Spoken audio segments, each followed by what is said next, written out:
The man pointed the gun straight ahead. His fierce eyes and cold face could scare the opponent half to death without even firing. The director praised him for his excellent portrayal of a tragic character. However, what the director didn't know was that the man was once a top assassin, living in a mansion and driving luxury cars, but now he's just a bit player in toxic roles, living in a place that resembles a pigsty. And the cause of all this was a small bar of soap, truly a twist of fate. The man, Da Zhuang, had just efficiently completed a task, took off his blood-stained raincoat, and was about to drive home when he noticed some blood on his arm. He decided to wash up at the bathhouse. Xiao Bai was a loser in life. His girlfriend got married, but not to him. He tried to hang himself, but the rope broke. He wanted to try another method but found a ticket to the bathhouse, which he couldn't pass up. Not wanting to waste it, he went to the bathhouse too. Being a poor guy, he even wanted to use someone else's soap. An old man swatted it away. Just then, Da Zhuang walked in, stepped on the sliding soap, and after a 90-degree spin in the air, he fell heavily to the ground, and his locker key slid right to Xiao Bai's feet. Xiao Bai had already seen Da Zhuang's wallet at the front desk, so when no one was looking, he quietly swapped the locker keys. Da Zhuang ended up with a concussion and was hospitalized. Xiao Bai used the key to open Da Zhuang's locker, put on his suit, drove his luxury car, used the money in Da Zhuang's wallet to pay off all his debts, and even gave a wedding gift to his ex-girlfriend. Now that's true love. He took Da Zhuang's belongings to the hospital, intending to take the bank's overdue notice. At that moment, Da Zhuang grabbed him. Brother, who am I? Do you know me? No, I don't. My ID says I'm Xiao Bai. Seeing Da Zhuang had amnesia, Xiao Bai grabbed his things and slipped away. When Da Zhuang woke up, he asked the doctor to help check his home information. You have no car, no house, and your parents are deceased. However, we have found your home address. Da Zhuang took the address and went to the hospital entrance, where he happened to meet Xiao Mei, who had just come out of the hospital. Xiao Mei was the editor-in-chief of a magazine, diligent and dedicated.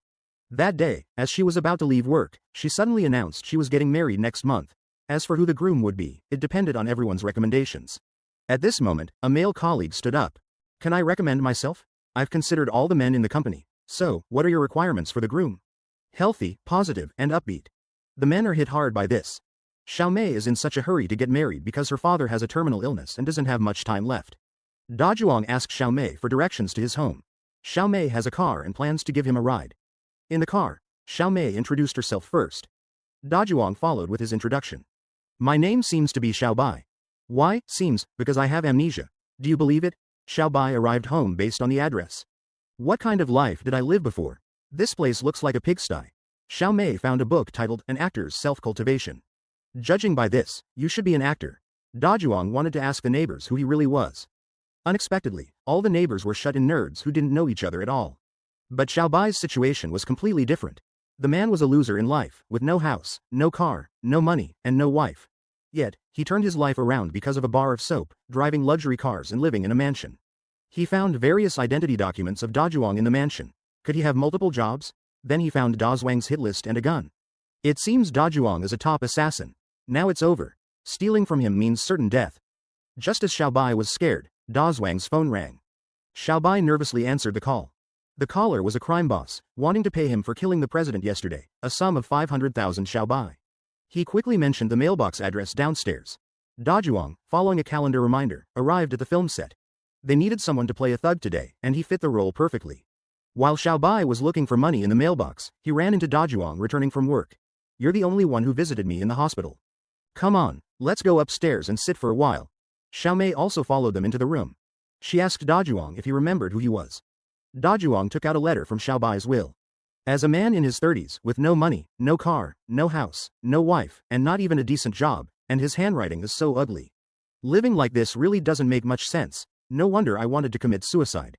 Every word felt like a dagger piercing Xiao Bai's heart. She quickly made up an excuse to leave. While looking for money in the mailbox again, she was discovered by the crime boss's men. Then, she was taken to the crime boss, because Da Zhuang is a mysterious assassin. No one has ever seen his true face, and the big boss didn't suspect anything. Last time, the president you were supposed to kill had a huge sum of 20 million, and there's still no trace of it. It should be with the president's woman, Along. I hope you can use your skills to find out, and after succeeding, make Along disappear as well. After the job is done, we'll split the money 50-50. Looking at the big boss's fierce expression, there was no reason to refuse. Da Zhuang and Xiao Mei started dating. Seeing Da Zhuang's diligent notes, Xiao Mei took out hers too. You're about to get married. Yes, but the groom hasn't been decided yet. Da Zhuang is very organized in his work, which increased Xiao Mei's affection for him. The seeds of love began to slowly sprout. Xiao Mei wants to marry someone who makes her heart flutter. Women over 30 don't feel that flutter anymore. You can just find anyone, but Xiao Mei doesn't think so. Da Zhuang keeps improving his acting skills by reading and learning. He's gone from being an extra to having small roles. Xiao Mei went to Da Zhuang's house to cook for him. Da Zhuang took one bite and cried. It was the first time a woman cooked for him, and it was so delicious. I'm just afraid I won't get to eat it again. Then let's get married, I'll cook for you every day. Da Zhuang was stunned. I have no car, no house, and my parents are gone. Some things we can work on after we get married. Nowadays, girls like this aren't common. I want to ask the audience, do you know anyone like this? Recommend one to me, Shark. Xiao Bai, in disguise, found Along working as a cashier. After the president died, did he leave you any money? Money? He didn't leave me a single cent. If he really left me money, would I still be working as a cashier in a supermarket? That one sentence left Xiao Bai speechless. He's never been a killer and couldn't bring himself to do it. While pondering, he found a jar in Da Zhuang's cabinet. Xiao Bai opened the cookie jar, and it was full of money. Now, how to make Along disappear? Xiao Bai had an idea. He bought a mansion, furnished it, and quietly went to Alang's house, planning to let him live in the mansion under a new identity. Meanwhile, Da Zhuang was discussing marriage with Xiao Mei when Xiao Mei's father passed away. At the funeral, they accidentally played the wrong video, blessing my daughter on her wedding day. To the groom, although I don't know who you are, if you make my daughter unhappy, I won't let you go even as a ghost. These words sent chills down everyone's spine. Back home, little Mei felt a bit melancholic. She gave up on her father's favorite tune, which was the music Da Zhuang liked to listen to every time he killed someone. Listening to the familiar melody, he suddenly remembered who he was. Xiao Bai was waiting downstairs for Lang. At this moment, the big boss arrived at the car. It turned out he had already planted a bug in Lang's house. I told you to find out where the money was and kill him. Who told you to let him go? Xiao Bai immediately pulled out a gun and quickly drove away. When he returned to Da Zhuang's house, Da Zhuang was already waiting for him. Before Da Zhuang could deal with Xiao Bai, the big boss and his men followed them. Da Zhuang quickly went through the second door to the compartment. This hitman is indeed extraordinary. With such a lousy plan, you call it a plan? I can help you complete this task, but after that, your life belongs to me. Xiao Bai was shocked. Could it be that he still liked this? Da Zhuang pretended to be the hitman's sidekick and called the big boss. He planned to take out the hitman and join the big boss. Then, Da Zhuang explained to Xiao Bai that the president and the big boss embezzled a sum of money. Unexpectedly, the president was untrustworthy, not only taking all the money but also taking the big boss's woman. Lang. So the big boss couldn't swallow this anger and hired me to kill the president. They planned to stage a play, first practicing being killed. Unexpectedly, Xiao Bai's acting was too exaggerated. With such lousy acting, you still want to be an actor? After that, they set off for the agreed location. On the way, Da Zhuang told Xiao Bai the truth. He actually never really killed anyone. He just arranged fake documents for the victims and let them start a new life with a new identity. This way, not only could he take the employer's money, but also the victim's money. Not only did he not have to kill, but he could also earn from both sides. This business was quite profitable for him. Just as Da Zhuang was about to kill Xiao Bai, it turned out to be little Mei who got out of the car. At this time, the big boss's car also arrived. They had to quickly get in the car and escape. The three of them went to a small room and explained everything that had happened recently. Da Zhuang planned to settle this matter because little Mei's car was still at the scene. If I can come back, we'll talk again. If I can't come back, you should find someone else to marry. After all, your wedding day is approaching. As soon as Da Zhuang got home, he was caught by the big boss. He continued to pretend to be the hitman's sidekick because he had a fight with the hitman when they woke up, so he ran away when he saw them. The big boss believed him, since the big boss only wanted money. Then take him to find Along, get the money, and this matter will be resolved. Xiao Bai and Xiao Mei also arrived, Alang's subordinates. As long as they find out where Alang's money is, they can use it to redeem Da Zhuang. The two had just entered the room when they ran into Along, who was climbing back in through the window. So they came up with a bold plan. When Da Zhuang and the big boss entered the room, they saw Along lying on the floor. My work here is done. The big boss isn't one to be fooled, so he kicked the pretending to be dead Along to remind him. The room was filled with the smell of ketchup instead of blood. Are you trying to fool ghosts here? The big boss was pressing for the whereabouts of the money. At this moment, Xiao Mei stepped forward.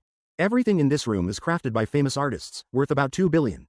Da Zhuang took the opportunity to run up to the big boss, suggesting they wait a moment, deal with them all, and let Along leave peacefully without struggling too much. After all, he was once the true love of the big boss. Then Da Zhuang took out his phone. Hello, police. There's a home invasion here. What are you doing? I have a performance tonight. What about those two? They're the audience. Do you believe it? First, take Xiao Mei home. The two didn't speak because he's now a killer and doesn't know if they'll ever meet again. So he took Xiaobai home. Then he had to take along to the president. At this moment, Dajuang saw a photo of Xiaobai and his ex-girlfriend. Their smiles were so bright, but in the end, the good cabbage was still taken by the pig. He thought of Xiaomei again, she mustn't be ruined by others. In the car, Xiaomei found Dazwang's notebook, where everything he liked was crossed out, except for Xiaomei's name. At that moment, he felt his heart flutter. Dajuang arrived just in time. Due to the high speed, they crashed into a utility pole. Seeing the two embrace each other, relying on the method from the movie, Key Thief, ends here. Even if someone becomes a loser, they can stand up again with effort. Those who don't work hard can ruin even a good hand. This movie tells us that only those who work hard can have a girlfriend. If you don't work hard, sooner or later, it'll belong to someone else. Enough said. I need to work hard now. Alright. If you want to see more good movie explanations, please follow me. Bye bye.